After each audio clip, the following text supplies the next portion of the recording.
मूग पकोडे आपण नेहमीच खात असतो, पण एखाद्या वेळेला तुम्ही बरबटीच्या डाळीचे वडे करून बघा. मूग पकोडे खाणं विसरून जाल.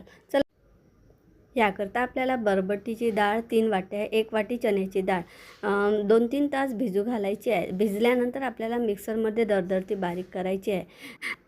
आता एका पॉटमध्ये थोडा सांबार, जिरं व हिरवे मिरचे तसेच कढीपत्ता हे संपूर्ण साहित्य आपल्याला मिक्सरमध्ये दरदर ते बारीक करायचे आहे.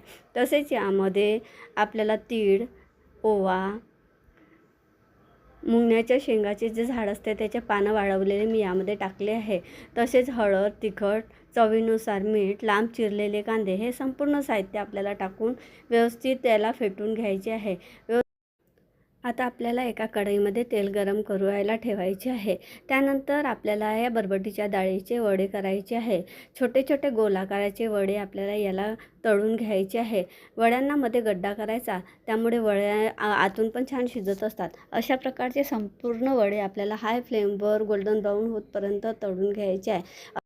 अशा प्रकारचे बरबटीच्या डाळीचे वडे तुम्ही करून बघा. मुलांना नक्की आवडेल. मुगाच्या डाळीपेक्षा खायला पण हे खूप छान वाटत असतात. एकदा करून बघा, मुलांना हे नक्की आवडेल.